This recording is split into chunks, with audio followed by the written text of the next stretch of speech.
Hello everyone, universal study अड्डा के YouTube channel पर आप सभी दोस्तों का एक बार फिर से बहुत बहुत स्वागत है। फ्रेंड्स, जैसा कि हम विज्ञान साइंस के डेली क्वेश्चंस देख रहे हैं, जिसमें प्रैक्टिस सेट 6 तक जो है यहाँ पे वो अपलोड हो चुके हैं और जिसमें हम लगातार 30 प्रश्नों की बात कर रहे हैं। सभी प्रश्न आपके आने वाले सहायक अध्यापक भर्ती परीक्षा और साथ ही साथ जो आपका यूपी टेट है, क्योंकि यूपी टेट में जैसा पिछली बार का देखा गया सिलेबस, उसमें पर्यावरण से कम प्रश्न और आपके पेपर में साइंस के प्रश्नों की संख्या अधिक कर दी गई थी।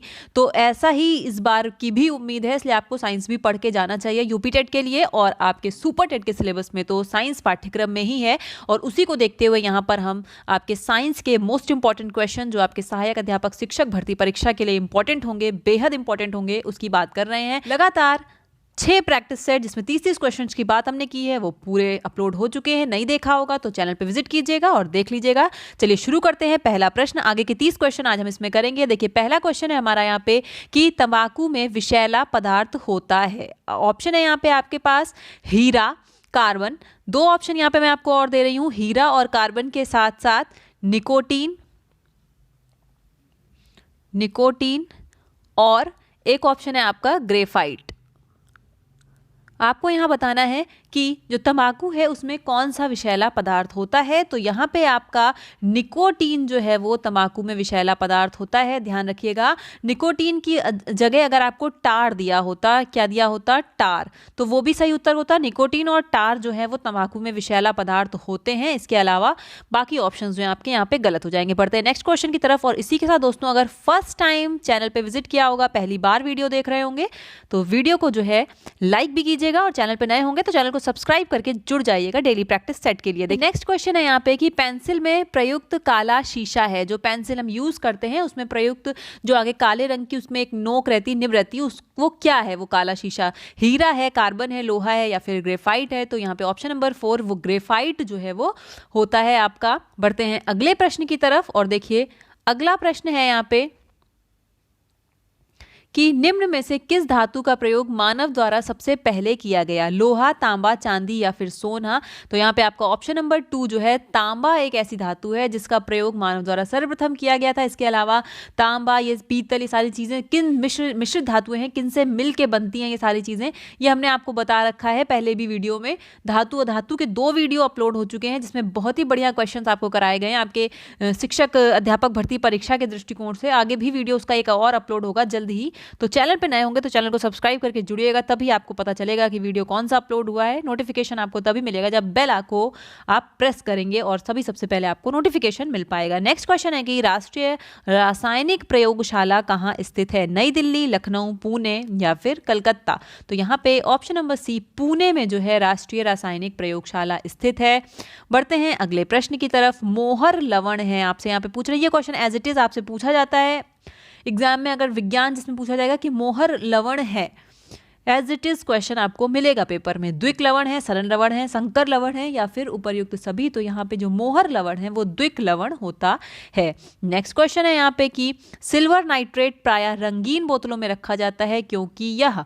4 ऑप्शन है, ए, बी, सी और डी। आपको बताना है कि जो सिल्वर नाइट्रेट है वो प्रायः रंगीन बोतलों में क्यों रखा जाता है। तो ये इसलिए रखा जाता है क्योंकि सूर्य के प्रकाश में ये अपघटित हो जाता है। सूर्य के प्रकाश में, ऑप्शन नंबर सी यहाँ पे सही है कि सूर्य के प्रकाश में अपघटित हो जाता है, इसलिए सिल्वर नाइट्रेट को प्रायः रंगीन बोतलों में रखा जाता है। नेक्स्ट क्वेश्चन है कि राजस्थान की जो ज्वार की खानें हैं वो किस धातु के लिए या किस धातु के खनिज के लिए प्रसिद्ध हैं? 4 ऑप्शन है, एल्युमिनियम, जस्ता, चांदी या फिर पारा। बात करें सही उत्तर की यहाँ पे, तो ऑप्शन नंबर बी जो जस्ता है यानी कि जिंक जिसे कहते हैं, इस धातु के लिए जो है वो प्रसिद्ध हैं राजस्थान की ज्वार खाने। बढ़ते हैं अगले प्रश्न की तरफ। और दोस्तों, चैनल पे नए होंगे, फर्स्ट टाइम वीडियो देख रहे होंगे तो हमारे चैनल यूनिवर्सल स्टडी अड्डा को सब्सक्राइब कर लीजिएगा हमसे जुड़ने के लिए, और बेल आइकन जो होगा उसको प्रेस कीजिएगा जिससे सबसे पहले नोटिफिकेशन आप तक पहुंच सके। लगातार बेहतरीन प्रैक्टिस सेट्स यहाँ पे हम कर रहे हैं। करंट अफेयर, साइंस, हिंदी के प्रैक्टिस सेट्स आपको देखने को मिलेंगे। आगे आपके लिए मैथ्स के प्रैक्टिस सेट आने वाले हैं, तो जो है जुड़ने के लिए चैनल को सब्सक्राइब करना मत भूलिएगा। देखिए लेते हैं अगला प्रश्न कि क्लोरोफिल में निम्न धातु के आयन होते हैं। इंपॉर्टेंट क्वेश्चन होगा आपके एग्जाम के लिए। आयरन, मैग्नीशियम, एल्युमिनियम या फिर कैल्शियम? तो यहाँ पे ऑप्शन नंबर बी जो है, मैग्नीशियम के धातु के आयन होते हैं क्लोरोफिल में। जो क्लोरोफिल की एक क्रिया होती है, प्रक्रिया, उसका आप ये फॉर्मूला ध्यान रखिए, C55H72 O5N4 और Mg। तो ये जो है वो प्रक्रिया होती है क्लोरोफिल की। तो आप यहाँ पे साफ देख सकते हैं कि C55H72O5N4 और Mg, तो लास्ट में यही वो धातु है जिसके आयन क्लोरोफिल में होते हैं। तो यहाँ पे मैग्नीशियम आपका सही उत्तर होगा। इसके अलावा एक क्वेश्चन पूछा जाता है कि सूर्य के प्रकाश में उपस्थित कौन से रंग को सबसे अधिक जो है अवशोषित किया जाता है क्लोरोफिल के समय। तो जो सूर्य के प्रकाश में उपस्थित लाल रंग होता है उसको सबसे अधिक क्लोरोफिल की क्रिया में अवशोषित किया जाता है पेड़ पौधों के द्वारा। तो ध्यान रखिएगा इस क्वेश्चन को। बहुत लोग हरा समझ के टिक कर देते हैं, यहाँ पे लाल आपका सही होगा। एक और इंपॉर्टेंट क्वेश्चन क्लोरोफिल से जो थोड़ा हाई लेवल क्वेश्चन होगा कि इस प्रक्रिया में जो क्लोरोफिल की प्रक्रिया होती है, इस प्रक्रिया में जो आपका जल होता है वाटर, उसका ऑक्सीडेशन होता है। वाटर का जो है वो ऑक्सीडेशन होता है और आपकी CO2 यानी कार्बन डाइऑक्साइड गैस है जो उसका रिडक्शन होता है। तो इसको भी ध्यान रखिएगा, ये भी कई बार जो एग्जाम में पूछा गया है। बढ़ते हैं अगले प्रश्न की तरफ कि निम्न में से कौन सी गैस वायुमंडलीय प्रदूषण को बढ़ाती है। सल्फर डाइऑक्साइड, हाइड्रोजन, नाइट्रोजन या फिर ऑक्सीजन। तो सल्फर डाइऑक्साइड जो है आपकी SO2 गैस, ये वायुमंडलीय प्रदूषण को बढ़ाती है। नेक्स्ट क्वेश्चन है निम्न में से कौन सी गैस चूने के पानी को दूधिया कर देती है, यानी जो सफेद रंग का कर देती है चूने के पानी को, कौन सी गैस है आपको बताना है। यहाँ पे 4 ऑप्शन है A, B, C और D। तो यहाँ पे ऑप्शन नंबर 4 जो कार्बन डाइऑक्साइड गैस है CO2, ये क्या करती है, ये जो गैस है वो चूने के पानी को दूधिया कर देती है। अगला प्रश्न है यहाँ पे कि नीली ज्वाला के साथ कौन सी गैस जलती है, आपको बताना है। 4 ऑप्शन है यहाँ पे। बात करें सही उत्तर की तो कार्बन मोनोऑक्साइड जो है, कार्बन मोनोऑक्साइड ये जो है नीली ज्वाला के साथ जलने वाली गैस है। नेक्स्ट क्वेश्चन है कि किसी ईंधन के अपस्फोट रोधी गुण को दर्शाती है क्या चीज। स्वर्ण संख्या, प्राकृतिक संख्या, ऑक्टेन संख्या या फिर उपर्युक्त सभी। तो यहाँ पे आपको पता भी होगा कि जो ऑक्टेन संख्या होती है वो किसी ईंधन के अपस्फोट रोधी गुण को दर्शाती है। बढ़ते हैं अगले प्रश्न की तरफ। फ्रियोन का रासायनिक नाम है। फ्रियोन का रासायनिक नाम क्या है, यहाँ पे आपको बताना है। क्लोरोफ्लोरोकार्बन, ट्राइक्लोरोएथेन, क्लोरल या फिर DDT। DDT के फुल फॉर्म, इन सारी चीज़ों के बारे में हमने आपको बता रखा है वीडियो में। लाइन से सारे प्रैक्टिस सेट देखिएगा, एक्सप्लेनेशन आपके लिए और भी ज़्यादा इंपॉर्टेंट होती है। फ्रियोन का रासायनिक नाम यहाँ पे आपसे पूछ रहे हैं, तो फ्रियोन का रासायनिक नाम जो है वो क्लोरोफ्लोरोकार्बन CFC होता है।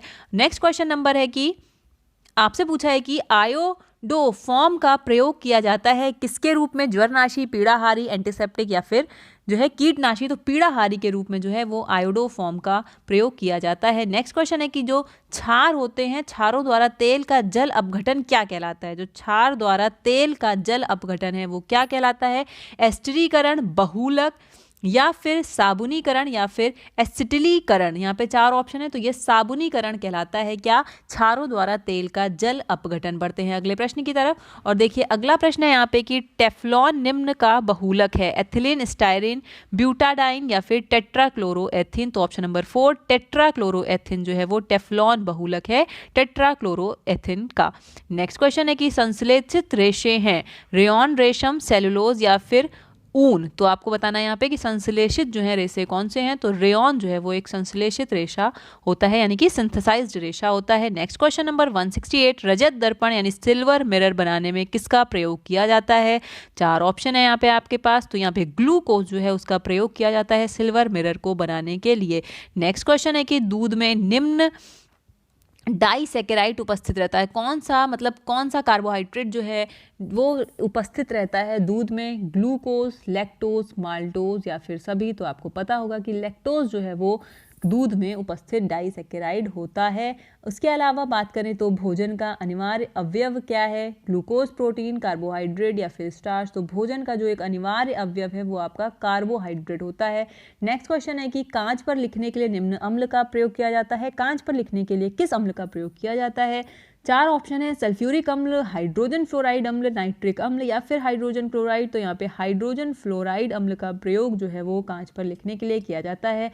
नेक्स्ट क्वेश्चन है पूछना है कि निम्न में से भौतिक परिवर्तन कौन है। भौतिक परिवर्तन ऐसे परिवर्तन जिसके परिवर्तन होने के बाद भी हम मूल पदार्थ को वापस पा सकते हैं, लेकिन रासायनिक परिवर्तन में अगर एक बार परिवर्तन हुआ तो हम उसके जो मूल पदार्थ था उसको वापस से नहीं पा सकते हैं। 4 ऑप्शन है यहाँ पे चीनी का जलीय विलयन, दूध से दही बनना, लोहे पर जंग लगना या फिर अगरबत्ती का जलना। तो देखिए जो लोहे पर जंग लगना है इसके बारे में हमने आपको बताया हुआ है कि क्या होता है, इससे संबंधित प्रश्न भी किए हैं आगे वाले प्रैक्टिस सेट में, तो जाकर के देखिएगा ज़रूर से। और उसके अलावा दूध से दही, लोहे पर जंग और अगरबत्ती का जलना, ये सभी जो है देखा जाए तो रासायनिक परिवर्तन है, क्योंकि हम दोबारा नहीं प्राप्त कर सकते मूल पदार्थ को। किंतु जो चीनी का जलीय विलयन है, अगर हम चीनी को एक बार जल के में घोल देते हैं तो उसके बाद भी हम जो है चीनी को उसके भौतिक स्वरूप में प्राप्त कर सकते हैं। इसलिए यहाँ पे ऑप्शन नंबर ए जो है भौतिक परिवर्तन क्या है, चीनी का जलीय विलयन। अन्य सभी जो है वो रासायनिक परिवर्तन हो जाएंगे। अगले प्रश्न की तरफ बढ़ेंगे कि खाने में आटे में खाने वाला सोडा मिलाया जाता है, क्यों? क्योंकि ऑप्शन है आपके पास 4, ए, बी, सी और डी।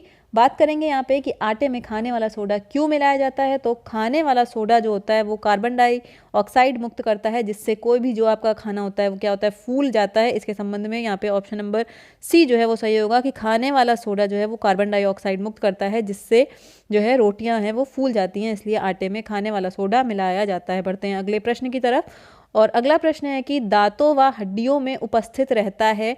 आपको बताना है यहाँ पे कि दांतों और हड्डियों में क्या उपस्थित रहता है। 4 ऑप्शन है, ए, बी, सी और डी। सही उत्तर है हमारा कैल्शियम और फॉस्फेट जो है वो दांतों और हड्डियों में जो है उपस्थित रहता है। नेक्स्ट क्वेश्चन है कि केतली में जल को उबालने पर उसकी आंतरिक परत पर सफ़ेद परत जम जाती है, ऐसा किस कारण से होता है? जब आप केतली में जल को उबाल कर रखते हैं तो उसकी जो आंतरिक परत होती है उस पर सफ़ेद परत क्यों जम जाती है? 4 ऑप्शन है, तो यहाँ पे आपका जो सही उत्तर है इसका वो है कि कैल्शियम व मैग्नीशियम के कार्बोनेट के कारण जो है वो ऐसा होता है कि आपकी केतली के जो जल उबाला है आपने उसमें आंतरिक परत पर सफ़ेद परत जो है वो जम जाती है। बढ़ते हैं अगले प्रश्न की तरफ। और अगला प्रश्न है कि समुद्री जल से नमक निम्न विधि से तैयार किया जाता है। कौन सी ऐसी विधि है जिससे समुद्री जल से नमक को तैयार किया जाता है? ऊर्ध्वपातन, वाष्पीकरण, क्रिस्टलीकरण या फिर आसवन। तो यहाँ पे जो वाष्पीकरण है आपका, इस विधि से जो है वो समुद्री जल से नमक जो है वो तैयार किया जाता है। नेक्स्ट क्वेश्चन है कि शुद्ध सोना जो है वो होता है 18 कैरेट, 20 कैरेट, 24 या 25। ये आप सभी को पता होगा कि 24 कैरेट जो है वो शुद्ध सोना होता है।